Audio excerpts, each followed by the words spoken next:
早晨，大家好，我哋繼續係研究查考《使徒行傳》第8章。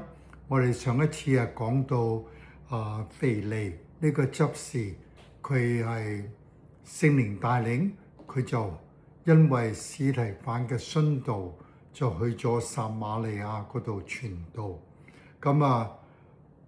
佢嘅傳道工作係好成功，因為全城嘅人呢同心合意嘅嚟到聽從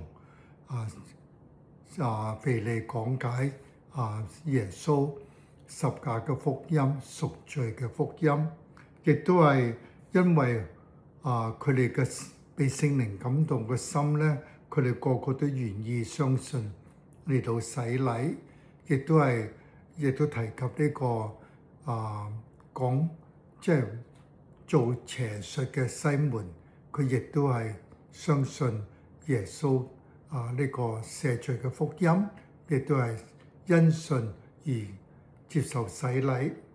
今日咧就講到第8章嘅下一段，聖靈咧在腓利成功嘅傳道裏邊，突然之間感動佢，由呢個撒瑪利亞轉到去南邊去呢個加撒嗰度。呢個係耶路撒冷城，撒瑪利亞咧就係呢度上邊嘅。加撒咧就下邊嘅，所以變咗咧呢個70公里嘅路程，2日嘅時間啦，就好成功嘅宣道同埋佢呢個福音工作。突然之間咧要去到曠野，又冇講到個原因。腓利咧就深信聖靈嘅感動，同埋順服聖靈嘅指引。今日咧就講到腓利去到呢個曠野，向呢個太監，非洲嚟嘅太監嚟到講解以賽亞書第53章。所以我哋開始之前，大家一齊嚟到祈禱。天父感謝你俾我哋有呢個時刻查考聖經嘅話語，亦都係你俾我哋嘅大使命。腓利呢個執事，因為司提反嘅殉道，佢哋信徒四散，腓利亦都係順從耶穌嘅大使命，去到撒瑪利亞完成一個救贖福音嘅工作，亦都係好多人因聽從佢嘅宣導，亦都係看見你俾佢嘅神蹟醫治瘸腿嘅，或者係好多不同嘅神蹟，所以佢哋全城咧都會係信靠所講嘅真道，亦都係接受洗禮。今日我哋讀係因為聖靈亦都感動腓利去到呢個加撒曠野，亦都係聖靈感動佢向呢個太監嚟到傳講個人嘅報導，傳講耶穌救贖世人嘅福音，亦都係響以賽亞書第53章入邊，我哋認識你救贖嘅工作。以下嘅時間，求聖靈帶領我哋所學嘅、所讀嘅、所聽嘅，聖靈會打開我哋嘅心嚟到接受你俾我哋嘅教訓，亦都係我哋嘅耳朵聽到你俾我哋嘅真道。我哋生活上亦都係有呢個呼召去傳揚福音。以下嘅時間，聖靈帶領我哋嘅禱告係奉主耶穌基督名求，阿門。好，今日我哋讀《使徒行傳》第8章嘅下一段，係由26節至到係40節。我哋亦都係分開3小段嚟到睇。第一小段呢係講到腓利因為聖靈感動，佢順服由呢個撒瑪利亞去呢個加撒嘅地方， 70公里行路去到曠野佈道。咁啊係26節至到35節，亦都係在曠野入邊遇到呢個太監，因為佢念佢讀呢個以賽亞先知所講嘅彌賽亞係53章入邊嘅，咁佢同佢講解彌賽亞救贖嘅工作。呢度係30節至到35節。咁最後咧，亦都係呢個太監因為相信深深嘅一心相信呢個救贖嘅工作，然後接受洗禮。呢度係36節至到去40節嘅。好，我由第一段開始講呢個腓利佢因為聖靈嘅感動，佢轉向加撒呢個曠野呢度個人嘅佈道。佢唔知點解聖靈叫佢去曠野，亦都係離開福音廣傳嘅撒瑪利亞。我哋好多時工作上、生活上，亦都係要聽從聖靈嘅教導。好，呢度今日係讀《使徒行傳》第8章26節至到35節，我哋就分開兩段26節至到29節就話：有主的一個使者對腓利說：起來，向南走，往那裏從耶路撒冷下加撒嘅路上，那路是曠野，又都係70幾公里嘅。腓利就起身去了，不料有一個埃提阿伯，亦都係有古卷舊嘅和合本咧，叫做伊索比亞，係呢個非洲蘇丹同埋埃及嘅中間。咁佢係一個埃提阿伯嘅人，係古實嘅人。是一個有大權嘅太監，在埃提阿伯女王呢個女王嘅名號稱呼咧，就叫做江大基嘅手下總管銀庫，即係財政部長啦。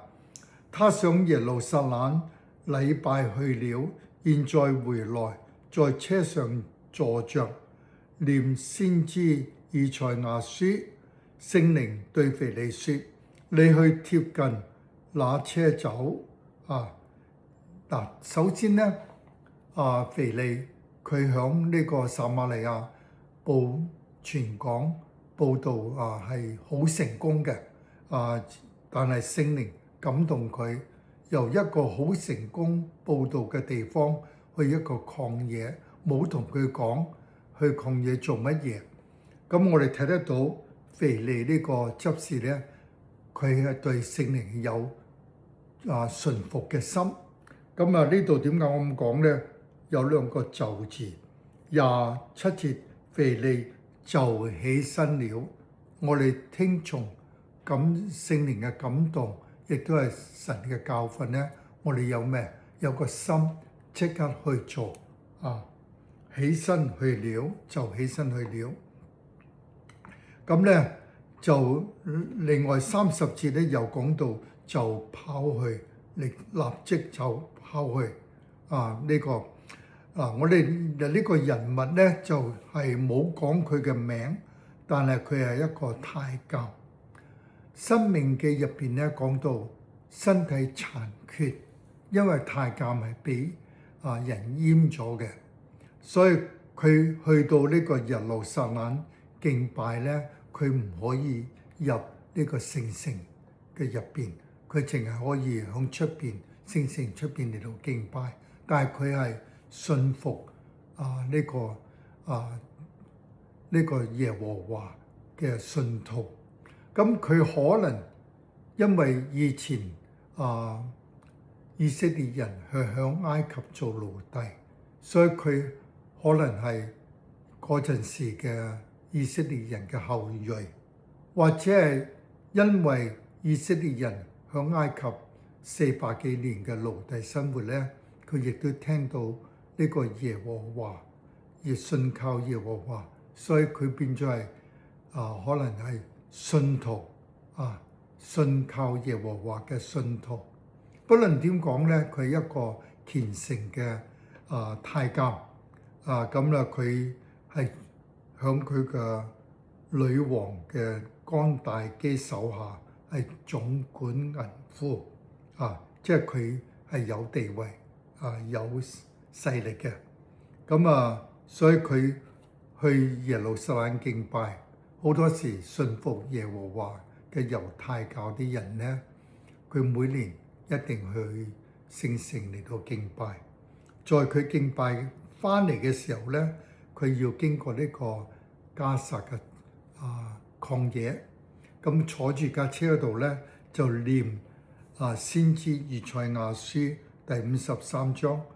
我哋好多時讀聖經今時今日咧多數係默默嘅嚟到讀，以前讀聖經咧係要大聲嚟到讀我唔知你哋嘅習慣啦，但我哋有多時讀咧係要一路讀出嚟，然後先至入心嘅。咁佢對呢個聖靈感動腓利咧聽到佢係喺度讀緊呢個以賽亞書53章，聖靈咧就對腓利說：你去貼近那車。所以腓利一個係咩信靠順服聖靈嘅感動，聖靈叫佢去，佢就即刻去，唔係話拖慢慢地去。咁亦都係喺呢一個曠野入邊咧，有咁啱，唔係有咁啱，係聖靈嘅帶領。所以今日我哋一齊讀聖經咧，使徒行傳咧，係聖靈感動你同我一齊嚟到研讀嘅。我哋亦都係打開個心睇聖靈俾我哋今日有咩教訓。咁聖靈對腓利說：你去貼近那車所以今日我哋聽到咧要入心聽咁第二段咧就講到腓利就跑去啦，跑去嘅咧就係30節至到35節。腓利就跑到太監那裡，聽見他念而先知以賽亞書係53章。呢個係僕人嘅先知以賽亞，佢讀出呢個彌賽亞嘅經文53章係一個預言彌賽亞嘅受苦。便問他說：你所念的你明白嗎？呢個太監咧就話：沒有人指教我，怎能明白呢？於是請腓利上車，與他同在同坐。腓利佢係因為聖靈感動嚟到去到咧，聽到佢咁咧就問：喂，你明唔明你剛啱讀嘅聖經以賽亞先知預言嗰個係邊個個內容係乜嘢你明唔明呢個太監又好謙虛嘅，佢話冇人指教我，怎能明白呢？於是請腓利上車，與他同坐。32節咧就開始講呢個先知以賽亞預言呢個彌賽亞嗰個受難，呢個係講到耶和華救贖我哋嘅工作。31節咧就話我想明但係冇人教我。在佢哋一齊坐嘅時候咧，32節咧就話：你所念的那段經文說，他像羊被圈導，宰殺之地，又像羊羔在剪毛的人手下無聲，他也是這樣不開口。他卑微的時候，人不按公義審判他。原文作：他的審判被奪去，誰能述說他的世代？因為他的生命從地上奪去。太監對腓利說：請問先知所講嘅呢句話是指着誰？是指着自己？是指着別人呢？腓利就開口從這段經上傳講耶穌。我哋傳福音係最緊要係傳講耶穌。舊約聖經入邊佢嘅中心嘅人物就係傳講耶穌，預言主耶穌基督佢點樣嚟到受苦受難。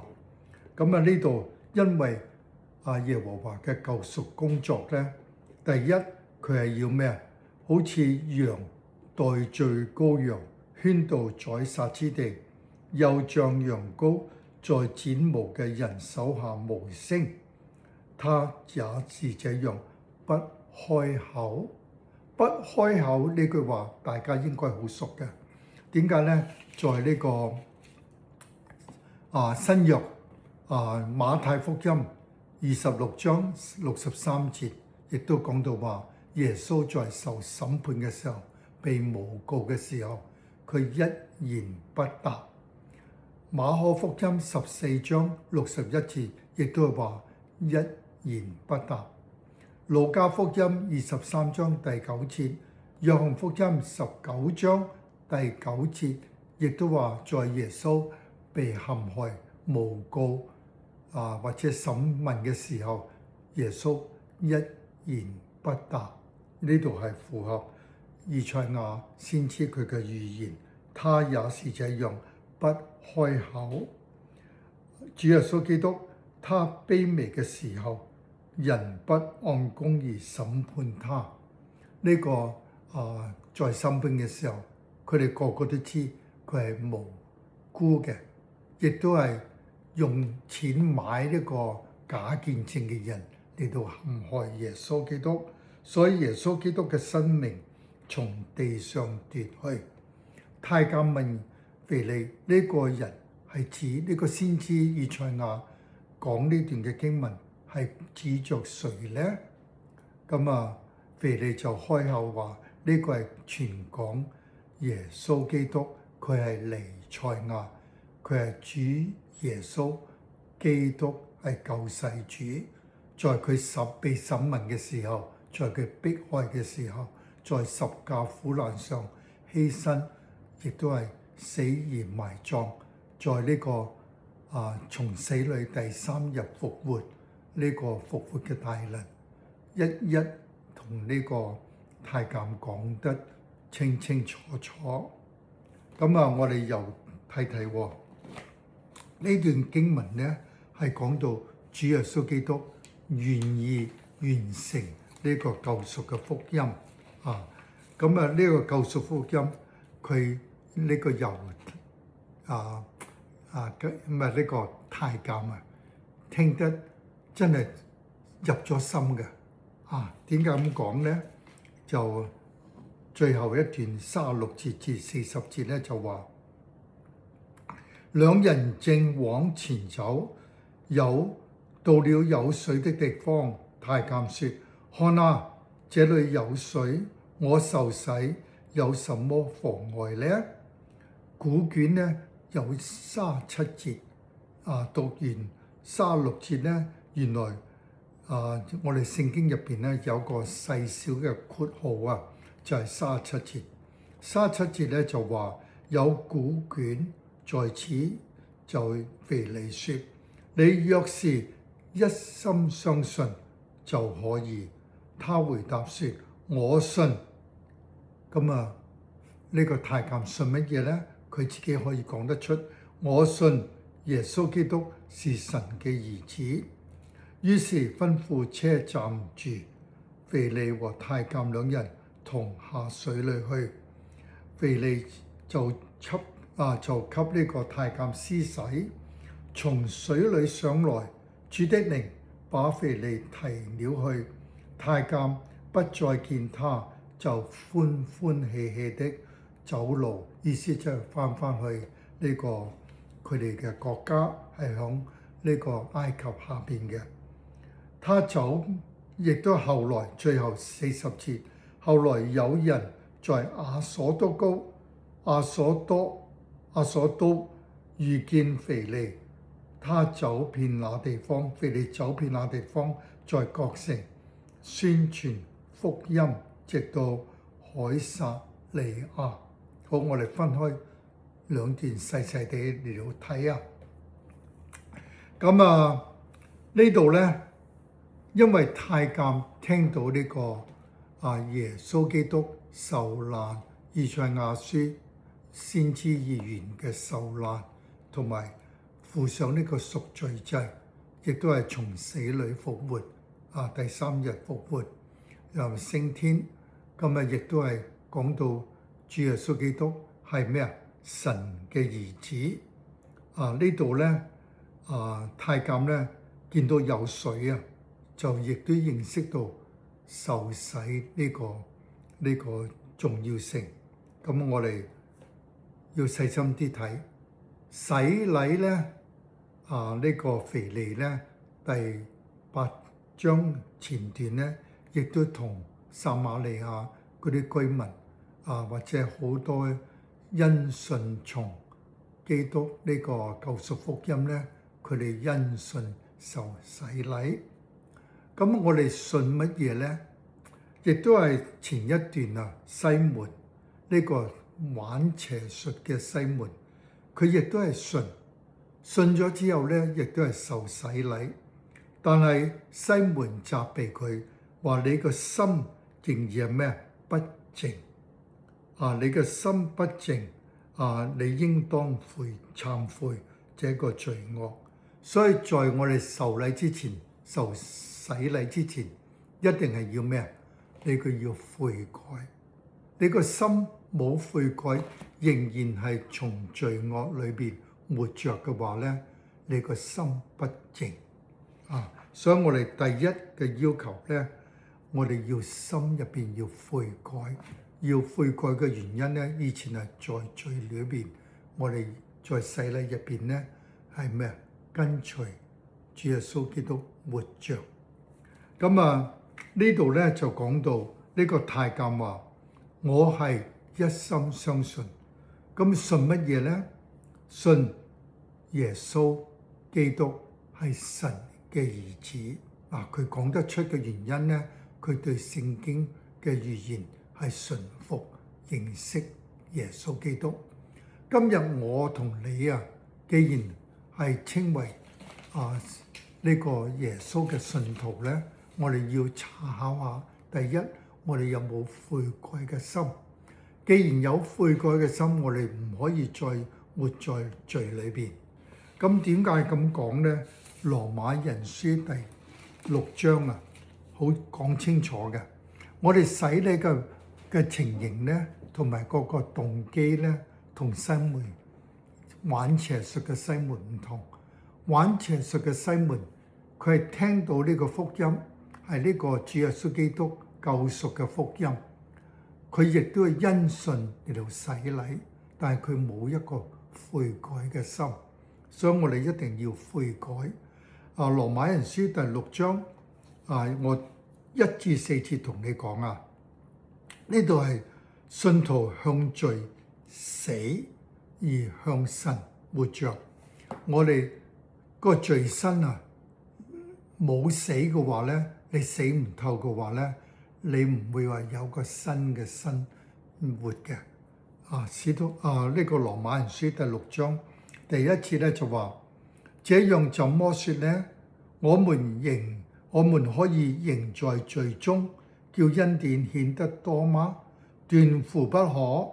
我們在罪上死了的人，豈可仍在罪中活着呢？豈不知我們這受洗歸入基督耶穌的人，是受洗歸入主耶穌基督嘅死嗎？所以我們藉着洗禮歸入死，和主耶穌基督一同埋葬，原是叫我們一舉一動有新生嘅樣式，像耶穌基督藉着父嘅榮耀從死裏復活一樣。所以受洗禮咧，呢度呢個太監話前面有啲水喎，我哋呢個係一個少少嘅一個湖啦，可以浸入去嘅。呢度點解話浸入去呢？呢個洗禮嘅方式我哋有不同嘅洗禮方式。最普遍嘅呢就要浸禮。呢度呢，呢個太監話前面有水，我哋應該可以洗禮嘅喎。咁腓利同太監兩人同下水裏去。腓利給他施洗，從水裏上嚟，呢個係浸禮。浸禮呢，呢度羅馬人書第6章首先咧就話你個罪要死悔改，然後有新嘅生命嘅樣式。咁新生命嘅樣式咧，呢個過程咧就係浸在水裏邊，即係死咗，然後咧同主耶穌基督一齊復活上嚟，就響水裏邊上嚟。呢個係咩啊？洗禮嘅浸禮咧就係響水入邊死，然後復活升上嚟。呢個樣式嘅意思即係話我哋要死在活中，唔可以仍然繼續嘅。好多人話我悔改啦，但你冇一個死在罪中，你仍然活在罪中，你就冇真正悔改。所以第一咧係要悔改嘅時候咧，你個罪身、你個罪性已經係消滅死咗，然後同基督一同復活，有新人嘅樣式。咁我亦都係再詳細啲講一講羅馬人書第6章第5節至到第10節咧，就詳細再講一講第5節羅馬人書第6章第5節咧就話：我們若在他死嘅形象上與主耶穌基督聯合，也要在他復活上嘅形狀上與主耶穌基督聯合，因為知道我們嘅舊人和主耶穌基督同釘十字架，使罪身滅絕，叫我們不再作罪嘅奴僕，因為已經死了嘅人係脫離咗罪。所以我真係活在世上，人在江湖身不由己。你未死透啊！你死透個人呢，就已經係死咗，就死人呢唔會犯罪嘅。第8節，我們若是與基督同死，就信必與基督同活，因為知道基督從死裏復活，就不再死。我哋個罪身已經死咗咧，唔會再死嘅。第10節，他死是向罪死了，只有一次；他活是為神而活着。所以我哋要明白呢度太監咧就話：我信耶穌基督係神嘅兒子，我信我要接受呢個洗禮。洗禮嘅原意咧就即係話我要悔改，罪身係滅絕，與主一同埋葬。所以呢個浸禮嘅原意就係咁，亦都係在罪死咗之後，我嘅舊人要死咗，然後新人嘅樣式與主耶穌基督復活，影有個榮耀父神嘅身體、新嘅樣式、新嘅生活。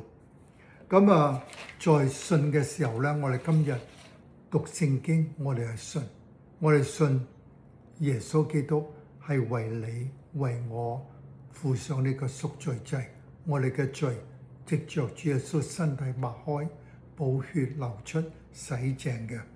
咁我哋又再講清楚，你信係信乜嘢呢？呢度太監話我信主耶穌基督係神嘅兒子。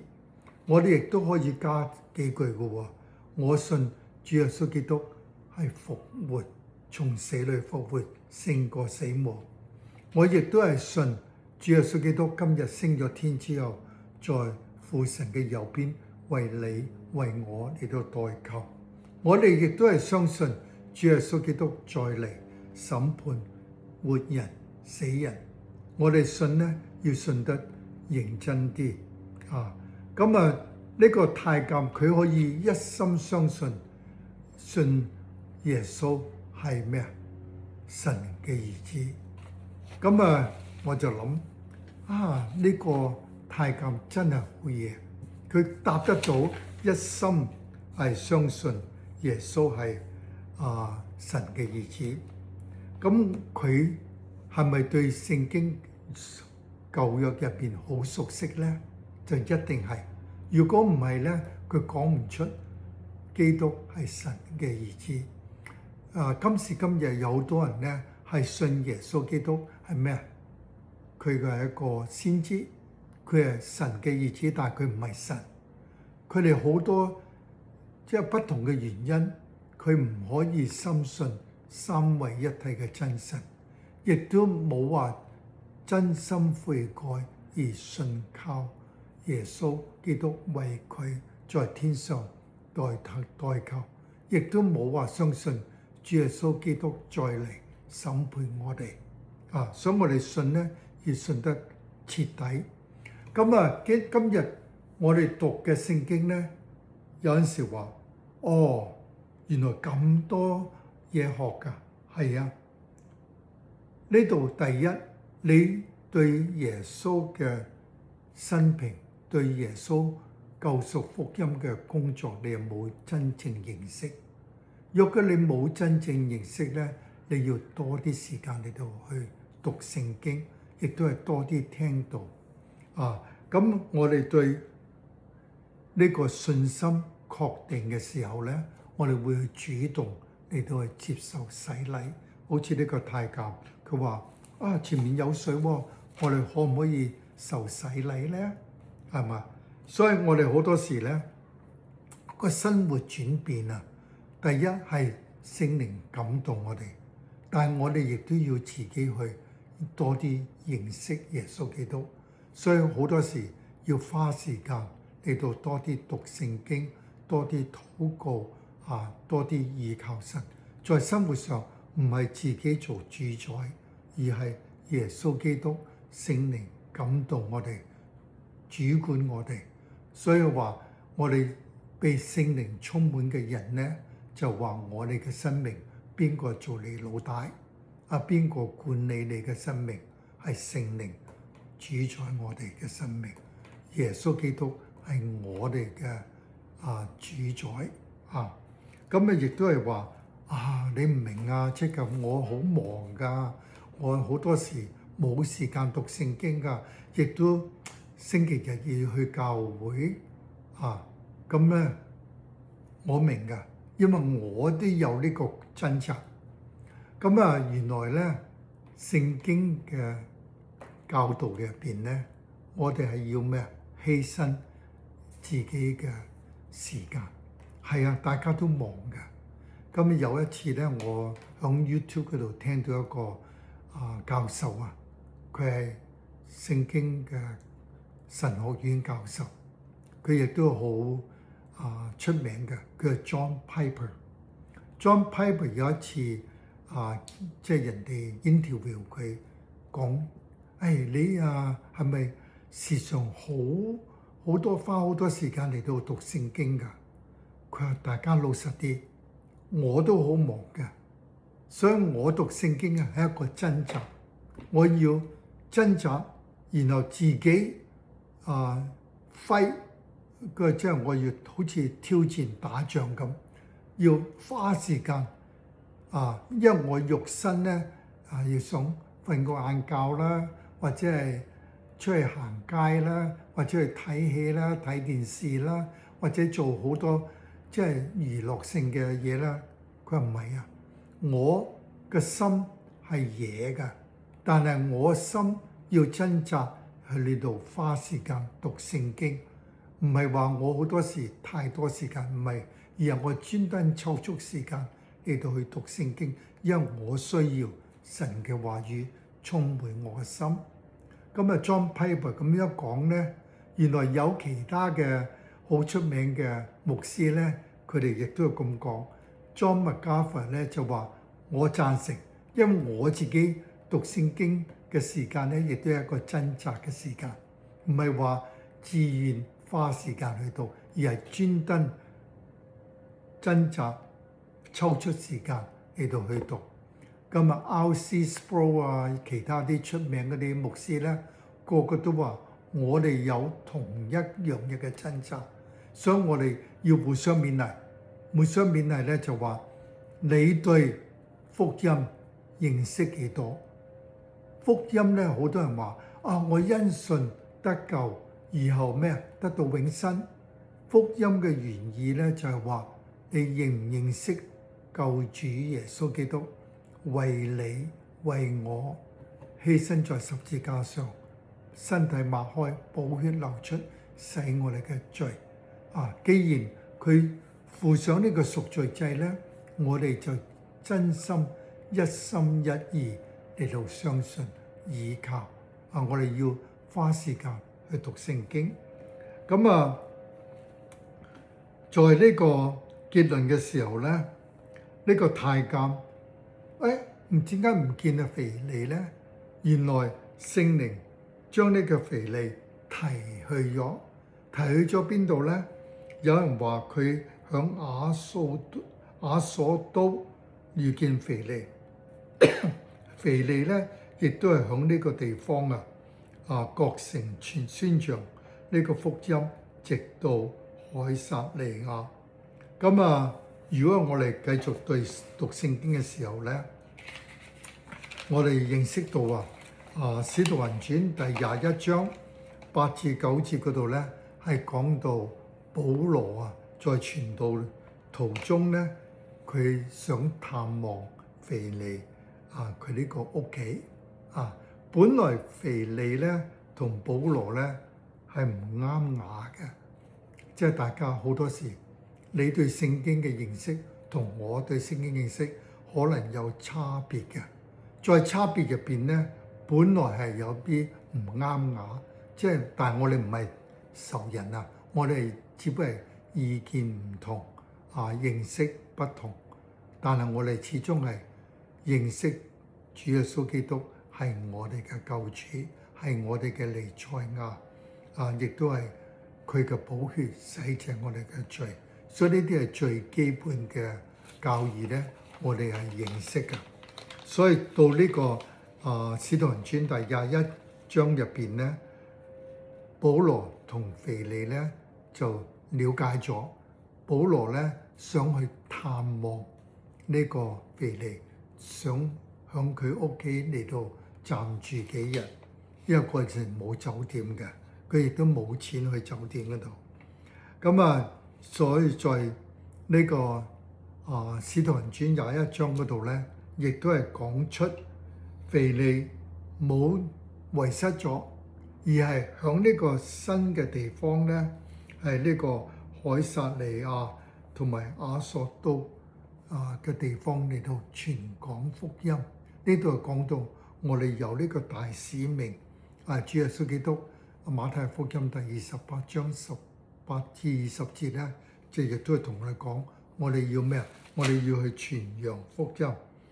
咁馬太福音28章18節咧就話，耶穌進前來對他們說，對門徒信徒你同埋我就話，天上所有嘅權柄都賜給我，所以你們要去，使萬民作我的門徒，奉父子聖靈嘅名給他們施洗。凡我吩咐你哋嘅，你哋都要教訓新嘅門徒去遵守。我就常與你們同在，直到世界末了。所以在結論嘅時候咧，我哋再重複一下。今日我哋講到咧，腓利第8章前一段咧，佢係對呢個撒瑪利亞嘅城人嚟到報道。今日咧，佢係同呢個太監嚟到個人嘅報道再講解耶穌基督救贖福音嘅時候咧，太監一心相信嚟到接受主耶穌基督係佢嘅救主，主耶穌基督係神嘅兒子，主耶穌基督係三位一體嘅真神，亦都係佢俾我哋有好多能力嚟到活着復活嘅大能與我哋同在，亦都係主耶穌基督在父神嘅右邊為你為我嚟到代求。主耶穌基督將來好快嘅就翻嚟，係審判我哋活人死人。所以我哋生活上咧，今日既然信，你有冇接受洗禮？接受洗禮嘅時候，你有冇個悔改嘅心？你有冇從罪惡裏面死咗？即係埋葬，舊人已經係死沒，新人有冇同主耶穌基督一同復活，活着一個新嘅樣式？有冇新嘅見證？我哋嘅生活係咪仍然活在罪中，或者有個結出聖靈嘅好果子？我哋在生命入邊，我哋有冇呢個託付係同人哋宣講耶穌救贖赦罪嘅福音？好，今日講嘅就咁多啦。咁我哋亦都係希望大家花多啲時間嚟到讀聖經。好，我哋結論嘅時候，我哋一齊嚟到祈禱。天父啊，感謝你，你赦免我哋嘅罪。主耶穌基督亦都係藉着受難以賽亞書舊約入邊預言你嘅救贖工作係你嘅唯一嘅獨生子，因為你愛我哋嘅緣故，主耶穌基督願意嚟到在十字架上嚟到犧牲，犧牲嘅時候身體抹出，寶血流出，係為赦免我哋嘅罪。我哋全感恩嘅心，我哋因為信接受洗禮，主動嘅願意嘅嚟到悔改，嚟到將舊人罪性從過去嘅死而埋葬，我哋嘅罪身唔會再犯罪，因為我哋嘅罪已經死咗，亦都係在我哋新人活識有一個美好嘅見證，人哋見到我哋復活係靠着主耶穌基督嘅大能，亦都係聖靈充滿我哋，主宰掌管我哋嘅每日一言一行，心入邊想嘅事。天父亦都係求你俾我哋有呢個信心、能力、膽量去傳揚你嘅大使命，你救贖嘅福音。主耶穌基督愛我哋，佢願意犧牲十字架上嘅福音，我哋應該傳揚俾世人，佢哋亦都可以因聽到你嘅真道，亦都係相信而洗禮，亦都係在生活上活出你嘅榮耀。我哋嘅禱告係奉主耶穌嘅名求，阿門。好，下個星期希望我哋繼續讀《使徒行傳》第9章。願神祝福你哋，保守你哋。